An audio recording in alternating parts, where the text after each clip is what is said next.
मागील भागामध्ये आपण बघितलं, अंजू त्याची नजर टाळून लाजतच गालामध्ये हसली. तिनं धडधडत्या छातीनंच त्याच्या डोळ्यांवर हात ठेवला आणि मग हळूच त्याच्या ओठांवर ओठ टेकवले. रुद्रांशचा हात लगेच तिच्या कमरेत गेला. तिने मागे होऊन तसंच त्याच्या छातीवर अलगदपणे डोकं टेकवलं. दोघांनीही समाधानाने डोळे मिटून घेतले. आता पुढे. रुद्रांशला 3 दिवसांनी हॉस्पिटलमधून डिस्चार्ज मिळाला. त्याच्या दुसऱ्या दिवशी त्याचा आणि त्याच्या टीमचा सत्कार समारंभ झाला. स्वतः पंतप्रधान व राष्ट्रपतींनी पत्र लिहून त्याचे आभार मानले होते. 24 तास सगळ्या न्यूज चॅनल्समध्ये त्याच्यावर स्तुतिसुमनांचा वर्षाव केला जात होता. न्यूजपेपर्स देखील त्याचं कौतुक करायला कमी पडत होते. घरच्यांना पूर्वीबद्दल कळलं. त्यांना पूर्वीचं टेन्शन आलं होतं, पण तिला ठीक बघून मग त्यांचं टेन्शन कुठल्या कुठे पळून गेलं. तिला खरंच फरक पडला नव्हता आणि तो का पडला नाही हा प्रश्न तिलाच पडला होता. गावची मंडळी आता गावाकडे रवाना झाली होती. राज ही कॅम्पवरून आलेला होता. आज डिनर झाल्यानंतर सगळेजण गप्पा मारत बसले होते. मला काय वाटतं, आपण एंगेजमेंट इथेच पुण्यात करू आणि मग लग्न गावी करूयात. तिकडे खूप मजा येईल. हो ना रे ब्रो? सौरभने रुद्रांशकडे बघत विचारलं. लग्न कुठेही असलं तरी तो मजा करणारच आहे तसाही, कारण लग्न त्याचं आहे ना. काय रुद्र? पूर्वी हसत म्हणाली. रुद्रांशी फक्त हसला. आपण घाई करायला नको. त्याची तब्येत थोडी अजून सुधारेल तेव्हा त्यालाही बरं वाटेल लग्नामध्ये. शीलाबाई अहिल्याबाईंकडे बघत म्हणाल्या. बरोबर बोलती आई. दिदी इथं असती तर ती पण हेच बोलली असती. हर्ष पण रुद्रांशच्या काळजीपोटी म्हणाला. त्यावर रुद्रांश मोठ्यानं हसला. हसलास का रे? काही चुकीचं म्हणाला का तो? दिनेशरावांनी त्याला विचारलं. अहो बाबा, मला हॉस्पिटलमध्ये ताकीद दिली होती तुमच्या होणाऱ्या सुनेनी की घरी गेल्या गेल्या लग्नाबद्दल बोला म्हणून. हो? शीलाबाईंनी आश्चर्यानं विचारलं. हो आई, तुमची मुलगी माझ्यापेक्षा जास्त उतावळी झाली लग्नासाठी. तो हसत म्हणाला. उतावळी होणारच ना. तिला बिचारीला आता भीती वाटत असेल. तुला एकदा गमावता गमावता राहिली आहे. कधी एकदा आता तुझी होईल असं झालं असेल तिला. तिची अवस्था समजू शकते मी. पूर्वी तिच्या विचारात हरवत म्हणाली. सौरभने अहिल्याबाईंना इशारा केला. त्यांनी दिनेशरावांकडे सहहेतुक बघितलं. दिनेशराव थोडंसं खाक्करले आणि मग म्हणाले. तू काय ठरवलंयस मग? पण पूर्वीच्या कानात काही घुसलं नाही. तिचं त्यांच्याकडे लक्षच नव्हतं. ताई, रुद्रांशने आवाज देऊन पूर्वीच्या हातावर हात ठेवला. ती भानावर आली तसा सौरभ म्हणाला. बाबा तुला विचारतायत. काय? तिनं दिनेशरावांकडे बघत विचारलं. तू पुढे काय ठरवलंयस? ते म्हणाले. तिनं न कळल्यानं विचारलं. मी? कशाबद्दल? मुकेशबद्दल. ते शांतपणे म्हणाले. पूर्वी चमकून म्हणाली. त्यांच्याबद्दल काय? त्याला तू आवडतेस ताई. रुद्रांश तिच्याकडे बघत म्हणाला. हो, पण हे त्यांनी मला कुठे सांगितलंय? तीही लगेच बोलून गेली. चेहराही थोडासा पडला होता तिच्या नकळत. ओके, म्हणजे तू मुकेश सर तुला त्यांच्या मनातली गोष्ट सांगण्याची वाट पाहतीयस तर? सौरभ हसत म्हणाला. ती आता गडबडली आणि थोडंसं चकित होऊन म्हणाली. मी असं कुठे बोलले? पण हेच बोलायचं होतं ना? अहिल्याबाईंनी हसत विचारलं. पूर्वीला आता काय बोलावं ते सुचेना. तिलाच तिच्या भावनांचा नीट मेळ लागत नव्हता अजून. मग ती काय बोलणार होती? दिनेशराव तिला म्हणाले. त्याला खरंच तू आवडतेस. तू पुन्हा एकदा. बाबा मला थोडा वेळ हवा आहे. यावेळेस घाई नाही करायची मला, प्लीज. पूर्वी दिनेशरावांना मध्येच तोडत म्हणाली. सौरभ खुश होत म्हणाला.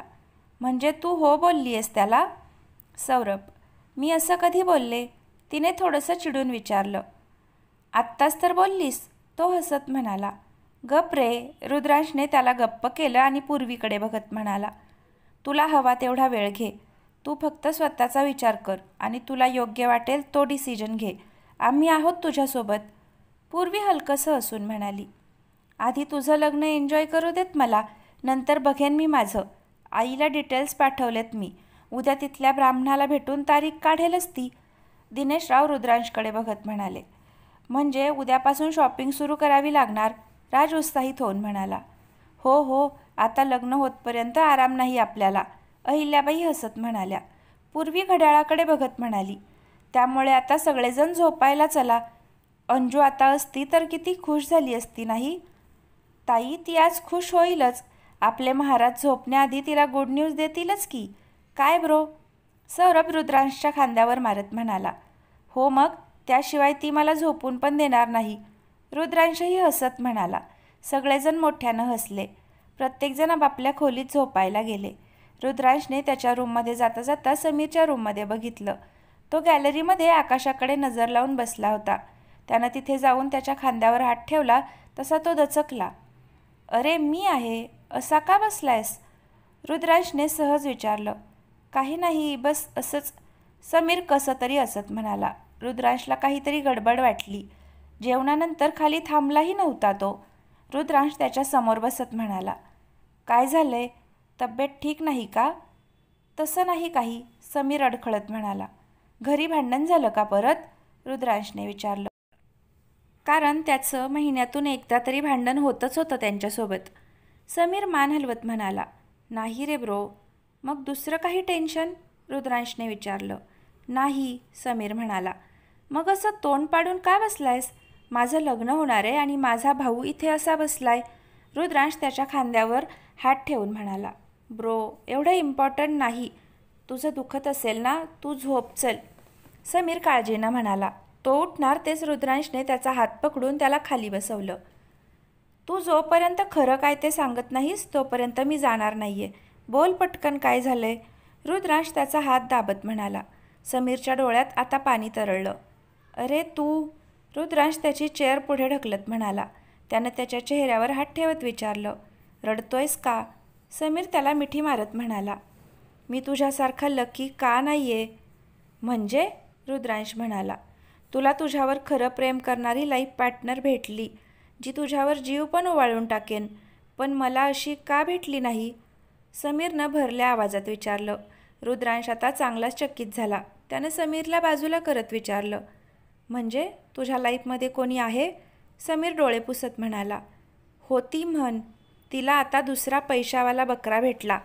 मला वाटत होतं की ती. म्हणून तू रडत होतास? रुद्रांशने त्याचे डोळे पुसत विचारलं. मग काय करू मी? त्रास होतो रे खूप. मी किती विश्वास ठेवला होता तिच्यावर. समीर परत रडवेला चेहरा करत म्हणाला. समजू शकतो मी, पण तू भाग्यवान आहेस की घरी कळण्याआधीच तिचं खरं रूप कळलं तुला. आणि अशा मुलीसाठी रडण्यात काय अर्थ आहे? तिचं बॅड लक की तुझ्या प्रेमाची कदर तिला करता आली नाही. रुद्रांश त्याची समजूत काढत म्हणाला. असं होणारच होतं. मी पण कदर केली नव्हती. शिक्षाच आहे ही त्याची. समीर स्वतःवर चिडत म्हणाला. रुद्रांशने आता पुन्हा चकित होऊन विचारलं. म्हणजे? ईशाने तिचं प्रेम व्यक्त केलं होतं ब्रो. पण मी तिलाच हो बोललो असतो तर बरं झालं असतं. तिच्यासारख्या चांगल्या मुलीला सोडून मी. आता तिला किती त्रास झाला असेल हे कळतंय मला. गेले 2 दिवस तिचाच विचार करतोय मी. रुद्रांशला आत्ता हसावंसं वाटत होतं. तो कंट्रोल करत म्हणाला. अरे मग अजून कुठे वेळ गेली आहे? नाही, तिचं प्रेम नाही आता माझ्यावर. मला फक्त एक फ्रेंड समजते ती. समीर डोळे पुसत म्हणाला. ट्राय करून बघायला काय हरकत आहे ना, पण यू नेवर नो, कदाचित अजूनही चान्स असेल. रुद्रांश हसत म्हणाला. समीर त्यावर काहीच म्हणाला नाही. जास्त विचार करू नकोस, झोप चल आता. काय होईल ते बघू नंतर. रुद्रांश उठत म्हणाला. समीर पण कसं तरी हसत उठला. रुद्रांश मग तो झोपल्यानंतर त्याच्या रूमची लाईट बंद करून गेला. तो रूममध्ये आला तर सौरभ पिलो आणि पांघरून घेत होता. ते पाहून रुद्रांशने विचारलं. कुठे चाललास? समीरच्या रूममध्ये, सौरभ म्हणाला. का? रुद्रांश. ब्रो, तुझ्या आणि माझ्या भावी बहिणींच्या रोमॅन्टिक कन्व्हर्सेशनमध्ये मला अडथळा बनायचं नाही आहे. एन्जॉय इट, सौरभ हसत म्हणाला आणि डोळे मिचकावत बाहेर गेला. रुद्रांश हसतच बेडवर पडला. सौरभची ॲक्टिंग करत त्यालाही डोळे मिचकावण्याची सवय झाली होती. त्यानं मोबाईल घेऊन अंजूला कॉल लावला. हॅलो, झालं जेवण? अंजूने तिकडून विचारलं. कधीच. रुद्रांश. मेडिसिन घेतली? अंजू. हो. रुद्रांश. मग इतका वेळ काय करत होतात? अंजू. गप्पा मारत बसलो होतो सगळेजण. रुद्रांश. आपल्या लग्नाबद्दल म्हणालात? अंजूने उत्साहाने विचारलं. नाही, रुद्रांश शांतपणे म्हणाला. का? अंजूने थोडंसं नाराजीत विचारलं. तू असतीस तर बोललो असतो, पण तू बसलीस तिकडे जाऊन. रुद्रांश आलेलं हसू दाबत म्हणाला. असं काय करताय हो? लग्नानंतर आता तुमच्या सोबतच असणार आहे ना मी. माझ्या मैत्रिणींसोबत पण राहू द्यात की मला, अंजू पडलेल्या आवाजात म्हणाली. अगं 2 वर्ष त्यांच्यासोबतच आहेस की. रुद्रांश. हो, पण आता इथून पुढे नसणार ना. अंजू. तू मला बोलली होतीस की माझ्याशिवाय राहायचं नाही आहे. खरंच बोलली होतीस ना. रुद्रांशने थोडंसं संशय आल्यासारखं दाखवत विचारलं. हो मग, तुम्हाला डाऊट आहे का काही. अंजूने थोडंसं चिडत विचारलं. तू अशी वागल्यावर का नाही येणार. रुद्रांश. तुम्ही ना माझं सोडा. तुम्हाला जर इतकी सोड लागली आहे तर का म्हणाला नाहीत लग्नाबद्दल. आता जर तोपर्यंत लग्नाची डेट येत नाही मी तिकडे येणारच नाही. अंजू ठासून म्हणाली. खरंच. रुद्रांश. हो. अंजू. मग पुढच्या महिन्यातली डेट काढायला सांगतो. रुद्रांश हसत म्हणाला. अंजू आश्चर्यचकित झाली. ती थोडंसं त्राग्यात म्हणाली. रुद्रांश तुम्ही. ठीक आहे, मला पण काही घाई नाही आहे. तसंही तुमच्यापेक्षा माझ्या मैत्रिणींना माझी जास्त गरज आहे. का, काही झालं आहे का. रुद्रांशने तिच्या आवाजातली चिंता नापून विचारलं. ते पियाच्या बॉयफ्रेंडनी ब्रेकअप केला तिच्यासोबत. अंजू तोंड पाडत म्हणाली. कधी. रुद्रांशने. आपण रिसॉर्टमधून आलो त्याच रात्री. पण मला आजच सकाळी कळलं. मगाशी पण खूप रडत होती ती. बळच झोपवली आहे तिला. अंजू थोडंसं भावूक होत म्हणाली. तिकडे ती आणि इकडे समीर. रुद्रांश हताशपणे म्हणाला. म्हणजे. अंजू. रुद्रांशने तिला समीरबद्दल सांगितलं. पण पायलचं खूप प्रेम होतं असं म्हणाला होता तो. अंजू म्हणाली. पायल. रुद्रांश. समीरची गर्लफ्रेंड. अंजू. तुला माहीत होतं. रुद्रांश. हो. अंजू. आणि तू मला सांगितलं नाहीस. रुद्रांश. सांगणारच होते मी, पण योग्य वेळ आलीच नाही. बिचारा, खूप त्रास झाला असेल ना त्याला पण. ती हळहळ व्यक्त करत म्हणाली. हो, त्याच्या डोळ्यात दिसत होतं ते. रुद्रांशही उदास होत म्हणाला. अंजू आता पुन्हा मागचे दिवस आठवत म्हणाली. तुम्हाला माहिती आहे, मी तुम्हाला गोव्याला किती कमी वेळेस भेटले होते. पण तरी जेव्हा तुम्ही माझ्या आयुष्यात येणार नाही असं वाटलं तेव्हा कितीतरी रात्री रडून काढल्या होत्या मी. ते दुःख मी कसं सहन केलं माझं मलाच माहीत. पिया तर देवसोबत 2पेक्षा जास्त वर्ष होती. आणि समीर पायलसोबत. त्यांना आता आपल्या इमोशनल सपोर्टची खूप गरज आहे. रुद्रांशला आता कौतुक वाटलं तिचं. तो हसत म्हणाला. आणि तो आपण देऊच. पण आधी एक सांग, तुला खरंच खूप त्रास झाला होता. थोडासा सिरियस झाला होता तो. हो मग, यांना विचारा हवं तर. अंजू म्हणाली. रुद्रांश अपराधीपणे म्हणाला. I am sorry. तुम्ही प्लीज सॉरी बोलू नका. तुम्ही तसं का केलं सांगितलं आहे तुम्ही मला. तेव्हा काहीही झालं असलं तरी आज आपण सोबत आहोत ते खूप महत्त्वाचं आहे. आय एम सो लकी की मला तुम्ही लाईफ पार्टनर म्हणून मिळाला आहात. अंजू त्याचा भार हलका करत म्हणाली. रुद्रांश समाधानानं हसला. लकी तर मी पण काही कमी नाही आहे. I love you. I love you too. तुम्ही लवकर बोला ना घरी. अंजू परत आर्जव करत म्हणाली. थोडा तरी धीर धरा मिसेस मोहिते.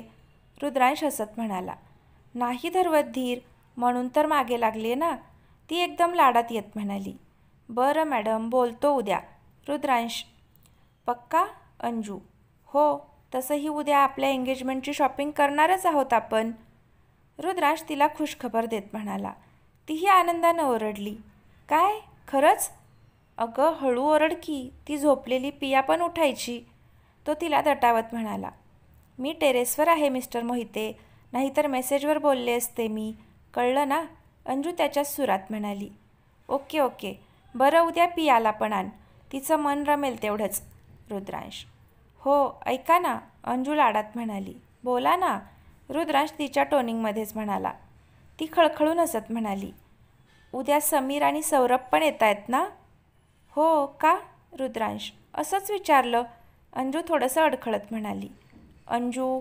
रुद्रांशने आवाज चढवला. ती काहीतरी लपवतीये हे कळलं त्याला लगेच. अहो, मी त्यांना एकत्र आणण्याचा विचार करत होते. ऐका. अंजू थोडा वेळ त्याच्यासोबत बोलत म्हणाली. That's really good idea. Rudransh खुश होत म्हणाला. अंजू लगेच घसा ठीक करत म्हणाली. हो मग, शेवटी आयडिया मिसेस मोहितेंची आहे ना. रुद्रांश मध्येच म्हणाला. दोघेही हसले व अंजू मग म्हणाली. झोपायचं का आता. उद्या लवकर या. यायला तर मी आत्ताही येऊ शकतो, तू फक्त हो बोल. रुद्रांश: खरंच बोलावलं असतं, पण तुमची तब्येत ठीक नाही ना म्हणून. अंजू: तब्येत ठीक आहे माझी, येऊ का? रुद्रांश: नाही, उद्या येतच आहात ना. अंजू: पण सगळे असतील ना तुझ्यासोबत एकांत. रुद्रांश: लग्नानंतर भेटेलच हा मिस्टर मोहिते, थोडा धीर धरा आणि आता झोपा, मला पण लगेच झोप आली आहे. अंजू गालावरची लाली सावरत म्हणाली. ओके मिसेस मोहिते, भेटू उद्या. Love you. Rudransh: love you too. Bye. Anju: bye. Rudransh. रुद्रांशने हसत कॉल कट केला. मोबाईल बाजूला ठेवून तो झोपी गेला. इकडे अंजू पण रूममध्ये येऊन झोपली.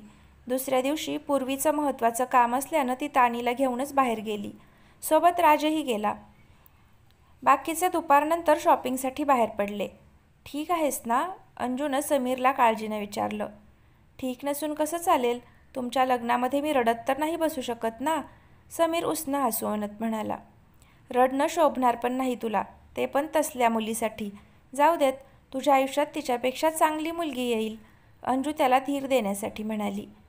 मला कोणीच नको आहे सध्या, समीर वैतागून म्हणाला. आम्ही पण नको? तिनं भुवया उंचावत विचारलं. समीर गडबडून म्हणाला. तसं नाही, मस्करी करतीये रे. जे झालं ते चांगल्यासाठीच झालं असं समज आणि पुढे जा, सगळं ठीक होईल. ती हसून त्याला चीअर अप करत म्हणाली. Hope so. समीर कसं तरी हसत म्हणाला. तर फ्रेंड्स, आजचा भाग कसा वाटला नक्की कमेंट करून सांगा. आवडला तर लाईक करा आणि चॅनलला सबस्क्राईब नक्की करा. धन्यवाद.